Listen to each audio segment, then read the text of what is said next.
Hello friends, आज हम John roles का न्याय सिद्धांत जो है उसके बारे में अध्ययन करेंगे। तो जैसा कि हम सब जानते हैं कि जॉन रोल्स एक उदार समतावादी विचारक हैं। जैसे कि इससे पहले वाले वीडियो में जब हम लोगों ने न्याय के ऊपर डिस्कस किया था तो उसमें हम लोगों ने देखा था कि उदारवाद का जो विकास क्रम है उसमें एक तो परंपरागत उदारवाद है, एक जो औपचारिक जिसको हम आधुनिक उदारवाद भी बोलते हैं। तो उदारवाद है परंपरागत को जैसे प्रक्रियात्मक है, व्यक्तिवाद है, औपचारिक, नकारात्मक आदि नामों से जाना जाता है। और आधुनिक जो उदारवाद है उसको अनौपचारिक, सकारात्मक, तात्विक, है ना, इन नामों से जाना जाता है। और हमने मोटा मोटी मतलब डिस्कस किया था इसमें कि जो परंपरागत उदारवाद है वो योग्यता का समर्थन करता है, आरक्षण का विरोध करता है, अहस्तक्षेप राज्य यानी कि प्रहरी राज्य की संकल्पना देता है, अदृश्य हाथ की संकल्पना देता है। जबकि जो आधुनिक उदारवाद है वो योग्यता और आरक्षण का समर्थन करता है, कल्याणकारी राज्य का समर्थन करता है। तो इस तरीके से जो उसके बाद जैसे आधुनिक उदारवाद के बाद क्या आता है, स्वेच्छातंत्रवाद। और स्वेच्छातंत्रवाद जो है वो परंपरावाद की पुनरावृत्ति है, जिसमें हम लोगों ने देखे थे कि आइजिया बर्लिन है, मिल्टन फ्रीडमैन है, F.A. हेयक है, रॉबर्ट नोजिक। और उसके बाद जो है जो स्वेच्छातंत्रवाद के बाद जो परंपरागत उदारवाद की पुनरावृत्ति के रूप में तो स्वेच्छातंत्रवाद आता है, जबकि आधुनिक उदारवाद की पुनरावृत्ति के रूप में उदार समतावाद आता है ना।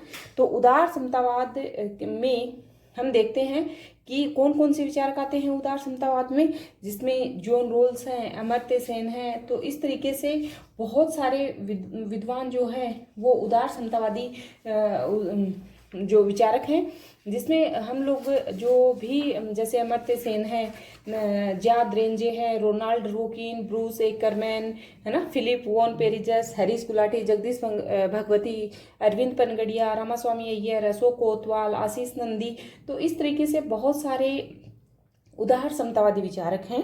तो हम एक एक करके जो जिन्होंने न्याय पर बहुत अच्छे अपने विचार दिए हैं उनके बारे में डिस्कस कर रहे हैं। तो सबसे पहले आज हम जॉन रोल्स का न्याय सिद्धांत जो है उसके बारे में डिस्कस करते हैं। जैसा कि रोल्स न्याय के नियमों को न्याय का उचित क्षेत्र कहता है, तो ये लाइन हमें ध्यान रखनी है। जॉन रोल्स नियमों को क्या कहते हैं? न्याय का उचित क्षेत्र।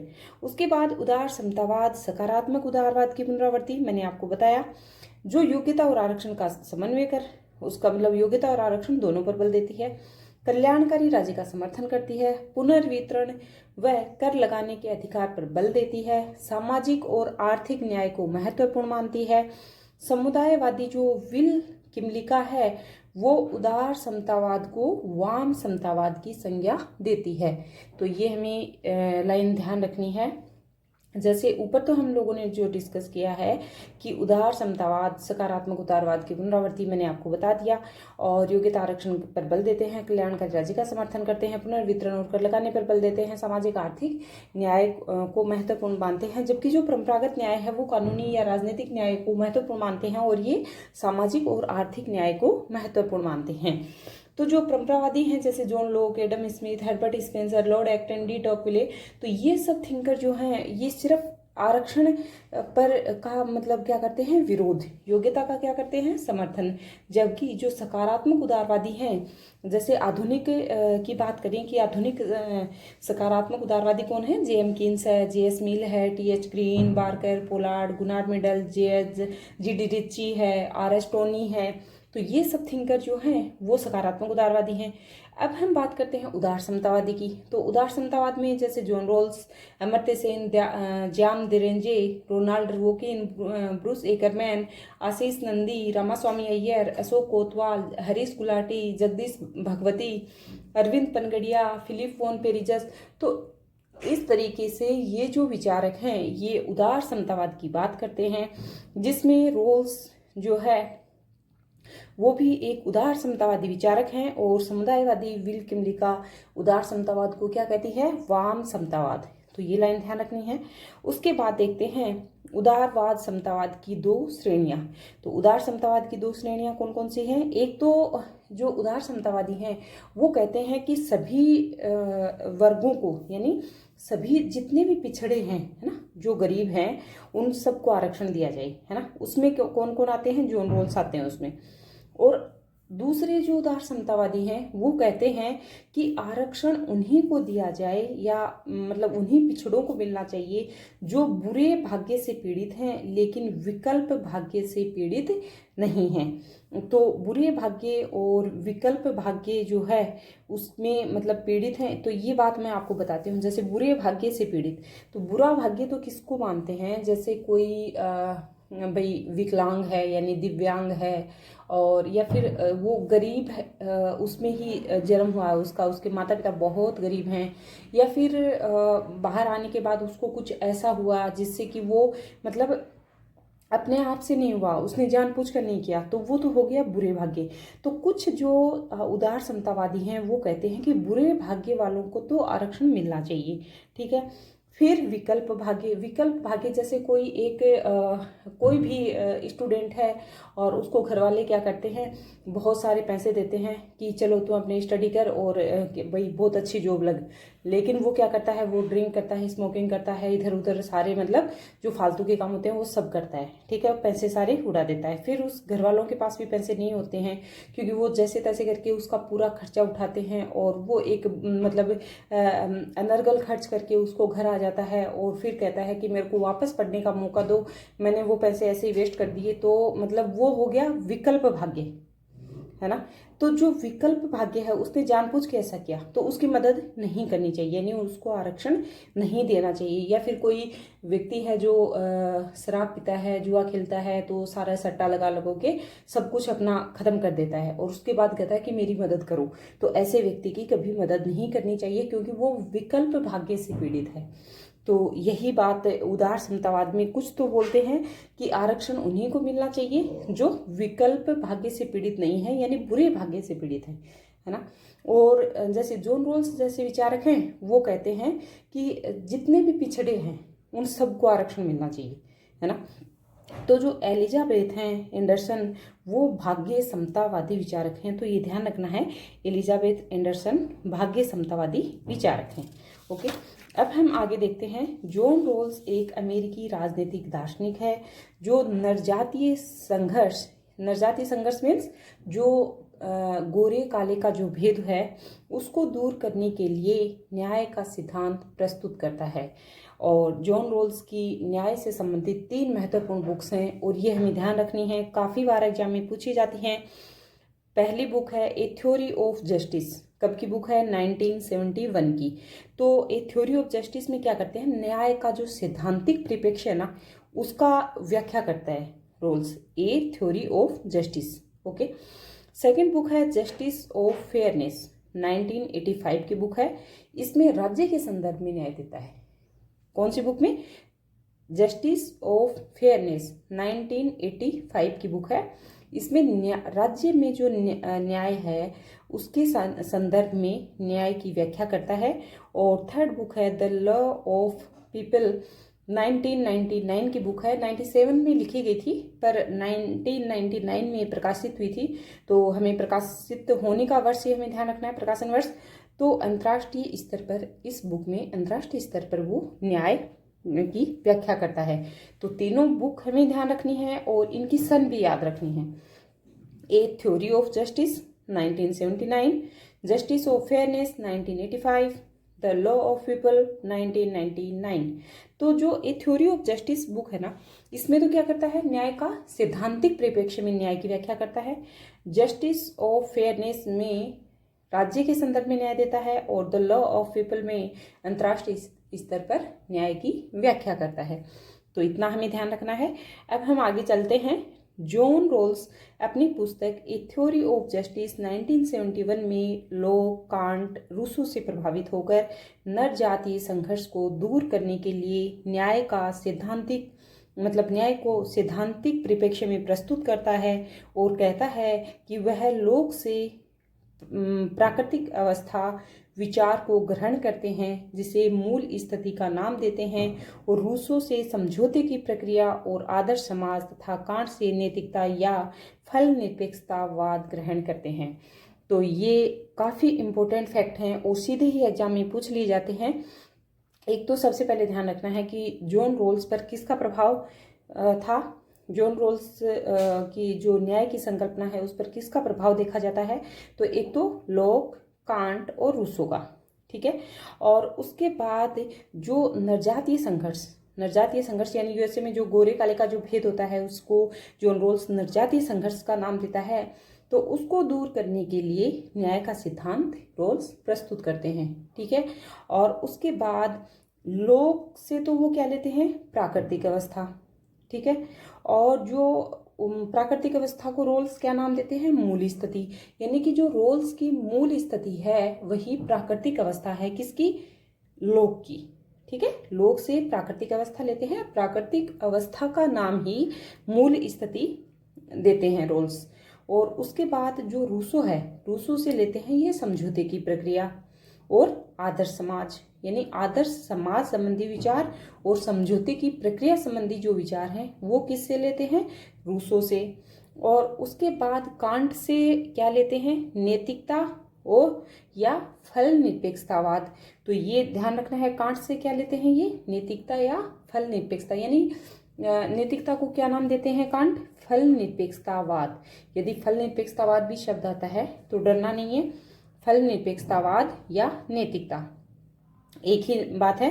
तो ये किससे लेते हैं, कांट से। तो तीनों को ध्यान रखना है। लोक से लेते हैं प्राकृतिक अवस्था जिसको मूल स्थिति नाम देते हैं जॉन रोल्स, और रूसो से सामाजिक प्रक्रिया और आदर्श समाज, कांट से नैतिकता या फल निरपेक्षतावाद। ओके, अब हम आगे चलते हैं। आगे देखते हैं कि जो रोल्स हैं उनके अनुसार जो मूल स्थिति है, मूल स्थिति में ही विमर्शी समत्व या संतुलन की परिस्थितियां पाई जाती हैं। ये क्या कहते हैं रोल्स कहते हैं कि जो मूल स्थिति यानी जो प्राकृतिक अवस्था है उसी में विमर्शी समत्व या संतुलन की परिस्थिति पाई जाती है, अर्थात न्याय के नियम बनाने की परिस्थितियां। विमर्शी समत्व या संतुलन का मतलब क्या है, न्याय के नियम बनाने की परिस्थितियां, ठीक है। तो इसको सीधा अगर एग्जाम में पूछ लिया जाए कि विमर्शी समत्व या संतुलन किससे संबंधित है, तो किससे संबंधित है, जॉन रोल्स से। और विमर्शी समत्व या संतुलन का मतलब क्या है, न्याय के नियम बनाने की जो परिस्थितियां हैं, ठीक है। और उसके बाद स्थिति है यानी अब हम देखते हैं जॉन रोल्स की मूल स्थिति यानी कि ओरिजिनल पोजीशन।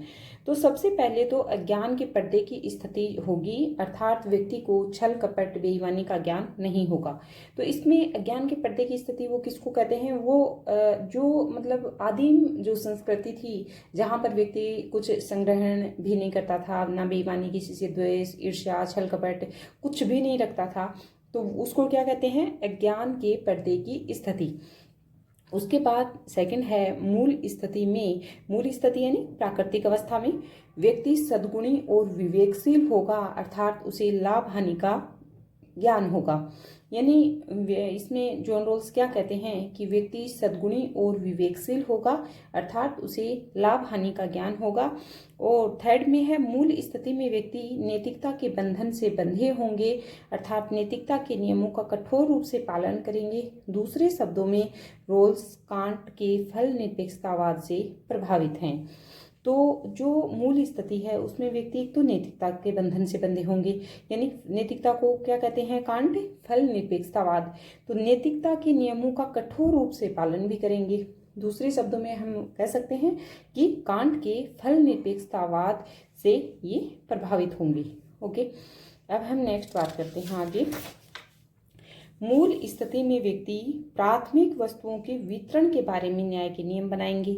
मूल स्थिति में व्यक्ति प्राथमिक वस्तुओं के वितरण के बारे में न्याय के नियम बनाएंगे। तो इसमें एक तो सामाजिक वस्तुएं, एक प्राकृतिक वस्तुएं। सामाजिक वस्तुएं जो हैं इसमें पद, अधिकार व स्वतंत्रता, और जो इसमें तो अधिक महत्वपूर्ण है। जो प्राकृतिक वस्तुएं हैं उसमें बुद्धि और स्वास्थ्य है ना।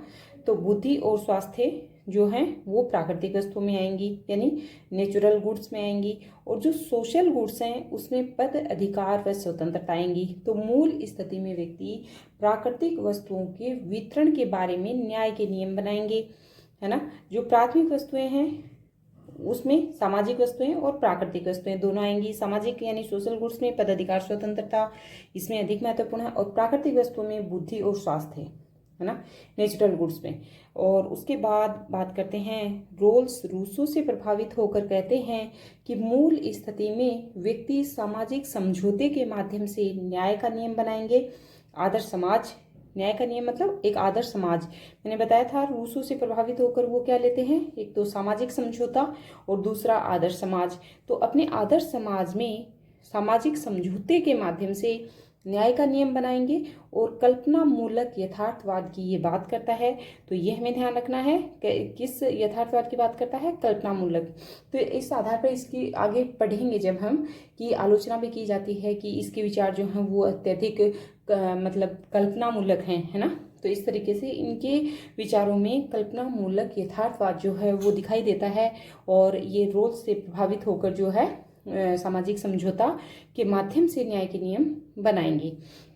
नेक्स्ट है मूल स्थिति में व्यक्ति न्याय के ऐसे नियम बनाएंगे जिसमें न्यूनतम लाभ वालों को अधिकतम लाभ हो। तो क्या कहते हैं कि जो मूल स्थिति है, मूल स्थिति यानी जो प्राकृतिक अवस्था है ना, उसमें व्यक्ति न्याय के ऐसे नियम बनाएंगे जिसमें न्यूनतम लाभ वालों को अधिकतम लाभ प्राप्त हो। न्यूनतम वालों को भी क्या हो, अधिकतम। तो ये लाइन भी हमें ध्यान रखनी है। जॉन रोल्स न्यूनतम लाभ वालों को, इसका मतलब ये है जैसे कोई भी व्यक्ति या कोई स्टूडेंट को लेते हैं, जैसे क्लास में 100 स्टूडेंट बैठे हैं, है ना। तो जो एक स्टूडेंट ऐसा है जिसको कुछ भी समझ में नहीं आता, है ना, जो नॉर्मल चीजें हैं वो भी नहीं आती, तो एक टीचर का क्या दायित्व है, तो टीचर को चाहिए कि वो जो जिसको कुछ भी समझ में नहीं आता ना, उसको भी अधिक से अधिक समझ में आए। तो ऐसा करके जो तरीका हो, जैसे या तो लिखवाया जाए या मतलब एक ही बात को 3 बार रिपीट किया जाए, है ना, या धीरे धीरे समझाया जाए, या किसी का एग्जाम्पल देके समझाया जाए। तो यहाँ न्यूनतम लाभ वालों को अधिकतम लाभ का मतलब यही है कि जिसको बहुत कम समझ में आता है उसको भी बहुत अधिक समझ में आए। तो ये टीचर्स को चाहिए। तो जो टीचर है उसको मतलब इस तरीके से पढ़ाना चाहिए कि जिसको कुछ समझ में नहीं आता या जिसकी मतलब आईक्यू लेवल बहुत कम है, तो उसको भी बहुत अधिक मतलब ज्ञान प्राप्त हो। तो इस तरीके से, तो यही यहाँ पर न्यूनतम लाभ वालों को अधिकतम लाभ का मतलब है। ओके, अब हम आगे चलते हैं जॉन रोल्स के न्याय के नियम। तो जॉन रोल्स के जो न्याय के नियम हैं वो देख लेते हैं कि एक तो है 3 प्रकार के न्याय के नियम बताता है, वैसे 2 प्रकार के न्याय के नियम बताता है, और दूसरे में 2 और मतलब अलग अलग ए और बी करके देता है। तो जो 2 प्रकार के न्याय के नियम है, एक तो समान स्वतंत्रता का नियम, दूसरा है सामाजिक आर्थिक नियम। जो समान स्वतंत्रता का नियम है इसमें कहता है कि सभी व्यक्तियों को आधुनिक स्वतंत्रता प्रदान की जाए, है ना। और सैमुअल फ्रीमैन के अनुसार रोल्स व्यक्ति को मकान व सम्मान का तो अधिकार देता है, परंतु संपत्ति के असीमित संचय का नहीं देता। वो कहता है कि मकान व सम्मान का तो अधिकार है, लेकिन एक व्यक्ति बहुत अधिक संपत्ति संग्रहित कर लेता है ना, वो अधिकार उसका नहीं है।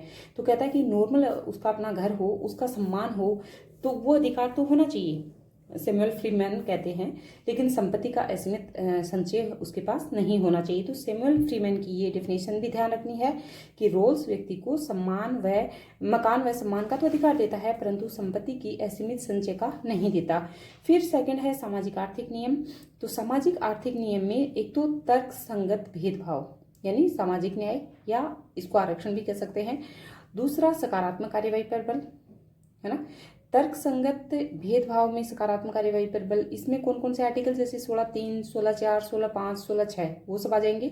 दूसरा अवसर की समानता प्रदान करना, एक तो आरक्षण, दूसरा अवसर की समानता प्रदान करना, इसमें 16(1) और 2 आएंगे। लेकिन जब वो इनको व्यवस्थित करता है ना, क्रियान्वित करता है, तो क्रियान्वित करने का जो इसका क्रम है यानी लागू करने का जो क्रम है वो क्या रखते हैं जॉन रोल्स। जॉन रोल्स सबसे पहले किसको लाते हैं, समान स्वतंत्रता के नियम को, उसके बाद किसको लाते हैं, अवसर की समानता को, और उसके बाद लाते हैं तर्कसंगत भेदभाव, यानी जिसको वो क्या नाम देते हैं, आरक्षण।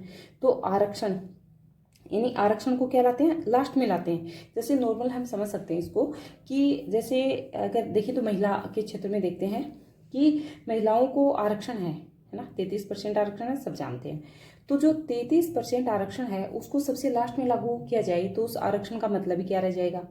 लेकिन जॉन रोल्स क्या करते हैं यहाँ पर, जैसे फॉर्म भरवाने से लेके फीस सबमिट करवाने से लेके और पूरा जो है वो आरक्षण पहले ही होना चाहिए ना, कि इतनी सीट जो है वो महिला के लिए रिजर्व है। तो इस तरीके से जो महिलाओं को आरक्षण ये कहते हैं कि आरक्षण सबसे लास्ट में होना चाहिए, सबसे पहले नहीं, है ना। तो ये सबसे पहले किसको रखते हैं, समान स्वतंत्रता के नियम को, यानी सबसे पहले एक, फिर दूसरा अवसर की समानता यानी 2B, और लास्ट में रखते हैं ये 2A को, यानी ये नाम क्या देते हैं आरक्षण को, तर्कसंगत भेदभाव। तो ये हमें क्रियान्वित करने का जो क्रम है, यानी इनका लागू करने का जो क्रम है, इसको ध्यान रखना है। तो इस तरीके से आज हम इतना ही करेंगे, क्योंकि ये थोड़ा डिफिकल्ट लगता है ना, लेकिन है नहीं डिफिकल्ट। इसको अगर धीरे धीरे हम 1 बाय 1 थोड़ा थोड़ा स्टेप बाय स्टेप देखेंगे ना, तो बहुत अच्छे से हमें समझ में आ जाएगा जॉन रोल्स का न्याय सिद्धांत। तो ये बस इतना ही देखेंगे, जॉन रोल्स के न्याय के नियम, समान स्वतंत्रता का नियम, सामाजिक आर्थिक नियम, और सामाजिक आर्थिक नियम में आरक्षण यानी तर्कसंगत भेदभाव, या जिसको सामाजिक न्याय भी बोल सकते हैं। और जो सेकंड है वो देखेंगे हम अवसर की समानता, जिसमें आर्टिकल आएगा 16(1) और 16(2), और उसमें आएगा 16 जो तर्कसंगत भेदभाव है उसमें 16(3), 16(4) और 5 और 6। तो क्रियान्वित करने का क्रम मैंने बताया आपको, 1 और 2B और 2A। तो ये इसका क्रियान्वित क्रम भी ध्यान रखना है, कई बार एग्जाम में पूछा भी गया है। तो इस तरीके से आज हम रोल्स का इतना ही देखेंगे। हम लोगों ने मूल स्थिति देखी, जो ज्ञान, मूल स्थिति में हम लोगों ने ज्ञान के पर्दे की स्थिति और व्यक्ति का सद्गुण विवेकशील होना, लाभ हानि का ज्ञान होना, मूल स्थिति में व्यक्ति के नैतिक बंधनों से बंधा होना। तो इस तरीके से, और पहले हम लोगों ने देखा कि उदार समतावादियों की भी 2 श्रेणियां थी, और एलिजाबेथ जो एंडरसन है वो एक भाग्य समतावादी हैं। और इसमें भी जो कहते हैं कि उदार समतावादी एक तो जो सभी को आरक्षण देने के पक्ष में है, और एक कहते हैं जो मतलब बुरे भाग्य से पीड़ित हैं उन्हीं को आरक्षण मिलना चाहिए। तो इस तरीके से आज हम जॉन रोल्स का इतना ही देखेंगे, और होप करती हूँ कि आज का वीडियो आपको समझ में आया होगा। Okay friends, thanks.